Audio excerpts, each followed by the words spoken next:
This is Radio 4. It's 5:25.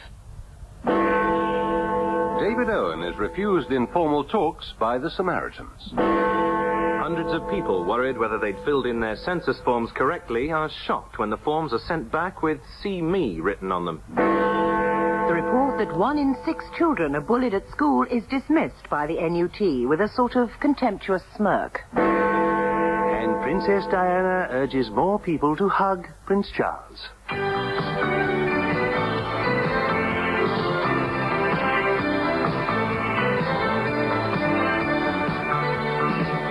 Weekending April the 26th. A look back at the last 7 days with David Tate, Sally Grace, John Glover and Alistair McGowan.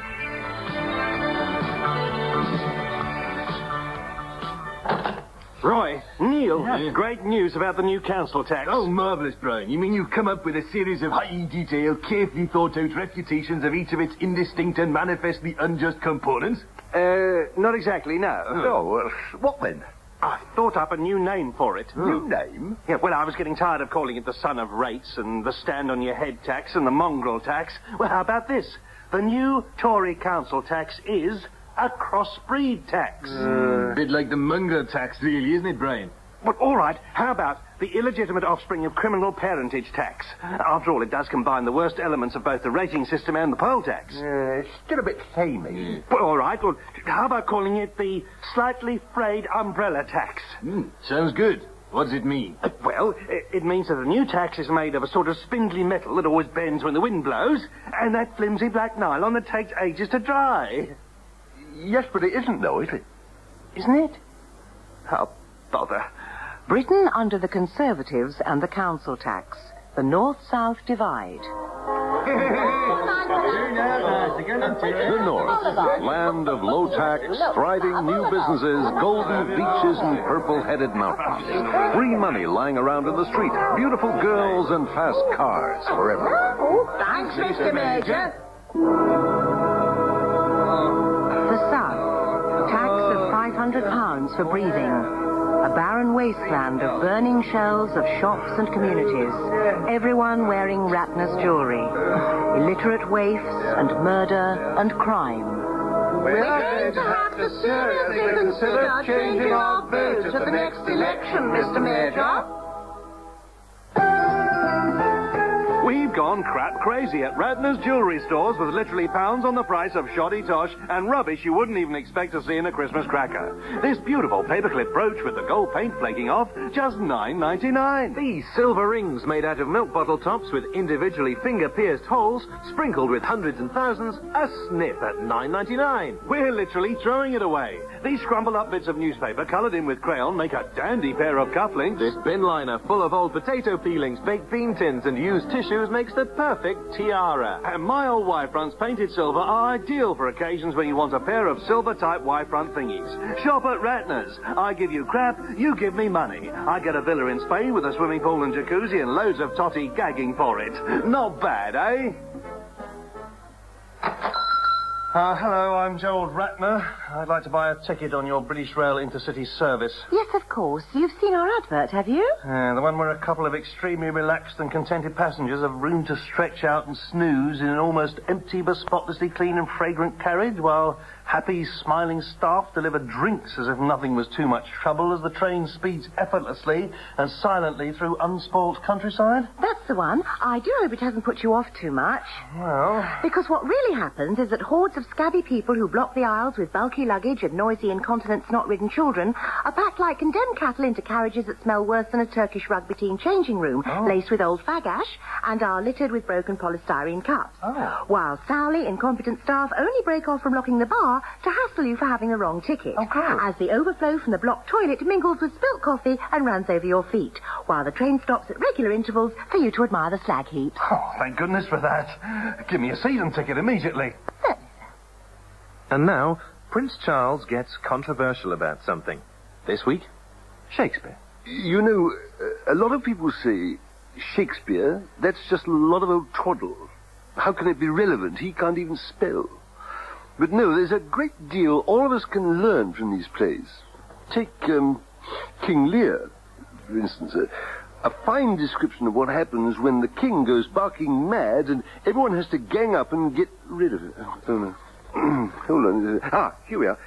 Richard II, a story about a weak and failing king whose idiosyncratic views result in his... Othello. A powerful but slightly out-of-touch man marries a beautiful and much younger maiden, a relationship doomed to failure when his adjutant... Hamlet, an ineffectual prince. Happy birthday, Your Majesty. Oh, what a lovely cake. Blow the candles out, ma'am. Oh, but first make a wish. Ah, yes. One must. Well done, Your Majesty. May one inquire, what did you wish for? One can't tell you. But do go and phone Mark Phillips and see if he's in any pain. A Q. A Q. A Q. A Q. A Q. A Q. A Q. A Q. Poland. Would you want to buy shares in it? Oh, hello. I'm Joel Ratner. I'd like to buy some chocolates for my wife. Would you like the type that are eaten sensuously by slim, elegant women reposing seductively in silk underwear en chaise longue in chic apartments in the fashionable arrondissements of Paris? Well... Or the ones that are woofed down 50 at a sitting by sad, overweight, bored housewives in curlers wearing cheap toweling jumpsuits in front of the box on grey housing estates? Oh, the old magic of marketing has got me again. Brings a lump to your wallet, doesn't it? I'll take 50. That'll be $9.99, sir. Thank you. Oh, P.C. Duffy. Yeah. I've received a written complaint about you. Me, Superintendent? Yes, you, Duffy. So you know the procedure. Oh, but... sir, No buts. Here's the complaint. Investigate it. No compromise. Exactly.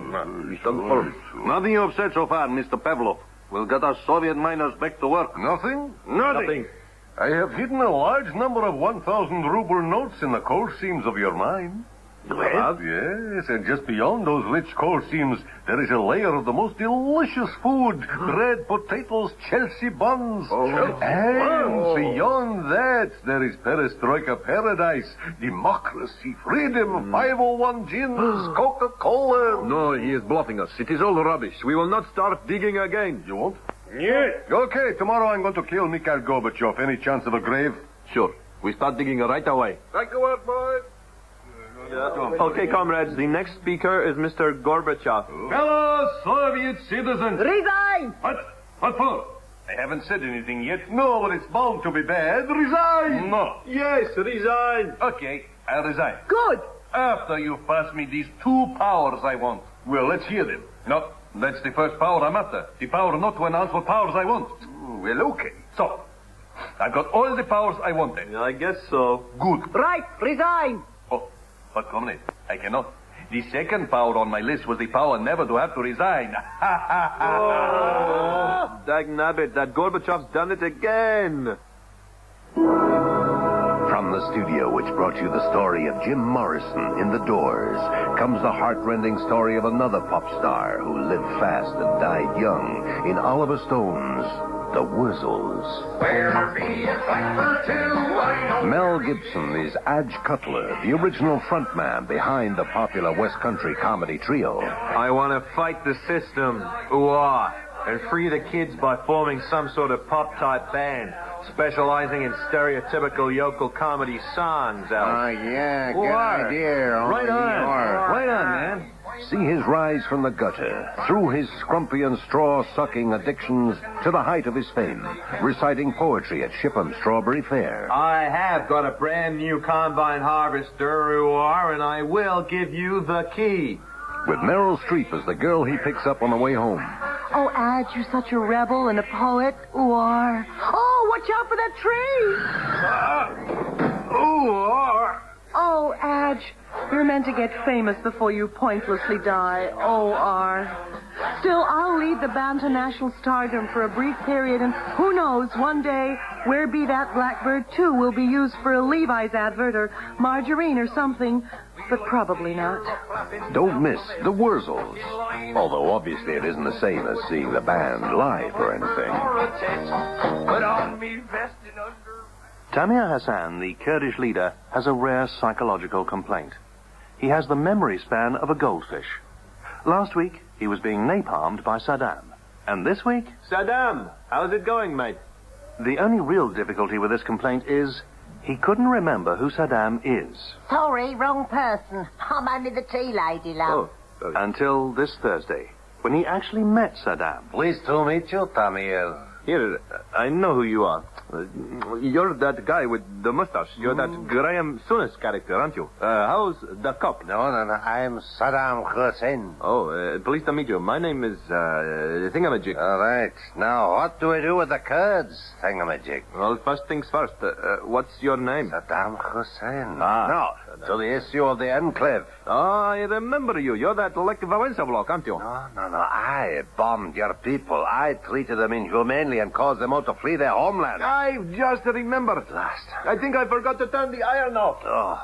Meanwhile, at the Thatcher Foundation... Oh, hello, Mark. Can I see your mother, please? Hey, if it isn't Lord King, you old baldy get out. Oh, you scum-face. Your airline go bust then. Yes, most droll. Can I see your mother, then? Guess who I've just seen? I don't know. Where's your mother? I saw old G.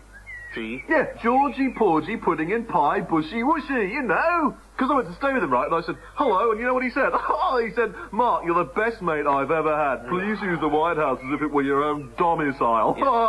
And you know, we're such good mates. He let me snog Barbara. What? Hey, who's this coming up the drive? Well, if it isn't Cecil Parkinson. Away, Cecil. Yes. Got any secretaries up the stick lately then? Very amusing. Is your mother in? Oh, here they're all coming now. Look, it's Ridley. Hey, Ridley. Fancy some German sausage, eh? And Alan Walters. Hey, Alan, bringing my mum's knickers back, are you? Yes, exceedingly witty, Mark. Can we see Margaret, please? What's going on here? Oh, Margaret. We're worried that Mark's having too much influence on you. Oh, don't be silly. Oh, thank Goodness for that. Did I tell you I saw E the other day? You know, Lizzie. Queen.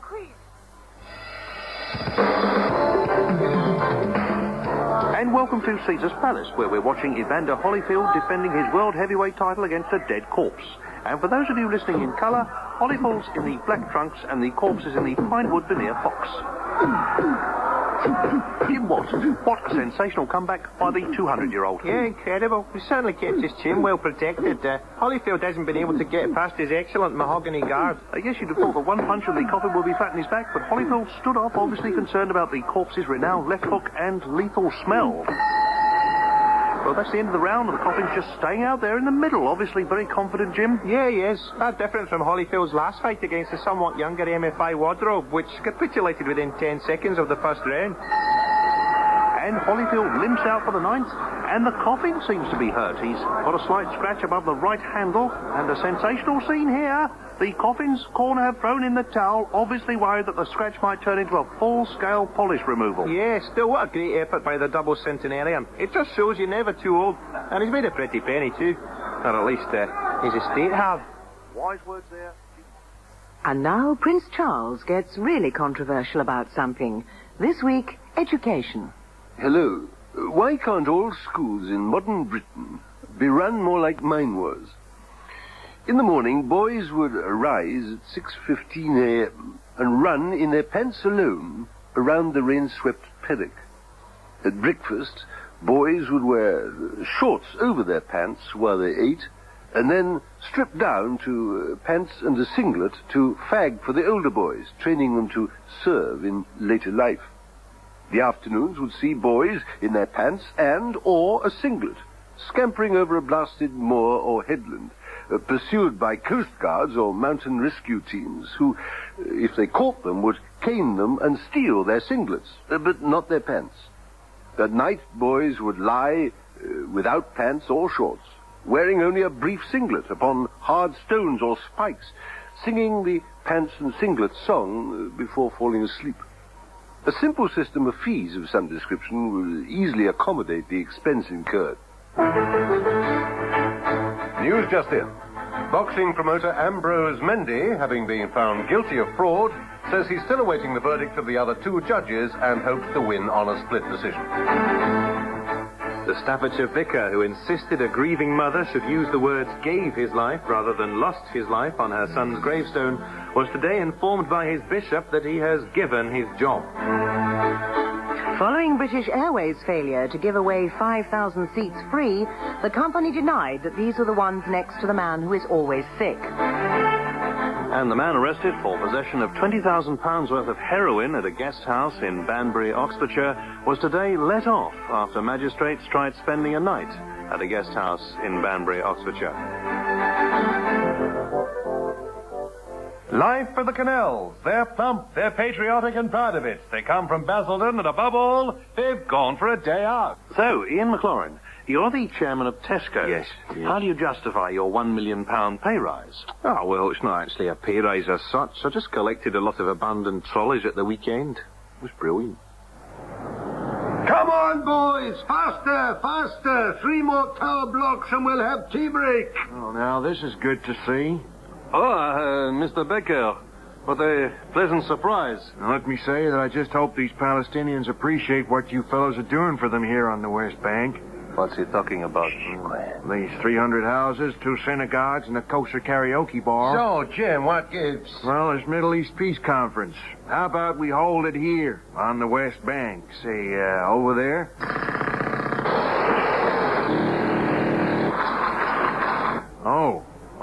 Oh, shame. Now, who put that Jewish settlement for 10,000 people there? Oh, well, there goes the conference. Oh, no problem. How about over there?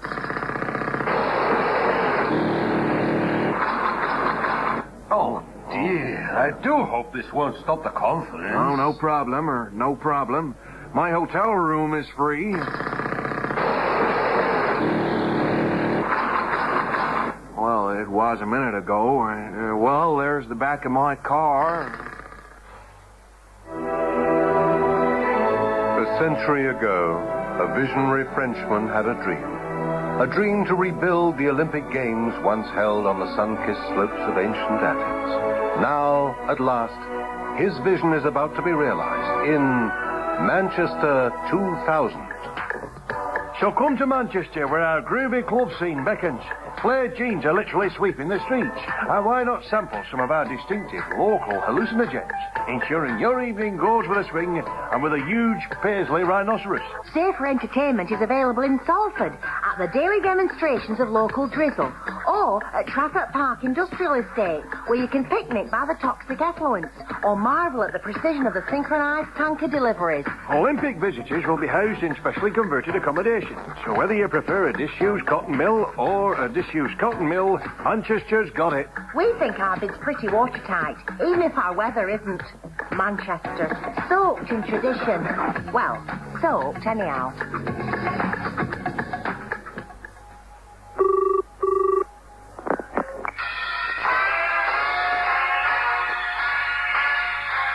Hello, you're through to the weekending answer phone. Please leave your name and message and we'll get back at you. Charles here. You know, when I was a lad at school, I had to learn the names of all the kings and queens of England. Well, those I'd met, anyway. You know, I simply can't believe that in Great Britain today, 1 in 7 children can't spell... Hello, Jerry Adams here. I've got a message for David Owen. Don't call us, we'll call you. The voice of Jerry Adams was dubbed by an actor. Hello, Rosie Barnes here. I chased that man who stole my handbag for quite a distance, but I still couldn't persuade him to vote Social Democrat. Hello, Winnie Mandela here. Could you pass on a message for me to Mr. Lamont, please? I'm very interested in his flat and I'd make an excellent tenant. Do the chains and racks come with it? Bourbons. I like bourbons. Right, okay, settle down, everyone, especially you, ginger knob. Right. Now, last week, we tried to relaunch the Labour Party as something everyone likes. A packet of biscuits. But, look, I'm sorry, public opinion is split over just which is Britain's favourite type of biscuit. So instead, we'll be relaunching the party as something everyone really loves. A small, fluffy kitten. Hello, I wonder if you'd like to vote for this. I don't know. What is it? It's the Labour Party. Would you like to cuddle it? Oh, yes. Hasn't it got lovely little feet? Aren't they nice? Meow. In your blankie. Well, what do you reckon, then? Well, I'd vote for it, of course. But my husband, Jack, he's allergic, you see. And my son, Ian, he likes to hit animals with a stick with a rusty nail in the end. Oh, and then there's Elaine. Now, she prefers terrapins. Oh, dear. Back to the old drawing board, then. Well, come to think of it, I still preferred the Labour Party when it was a marshmallow-scented, chocolate-covered wagon.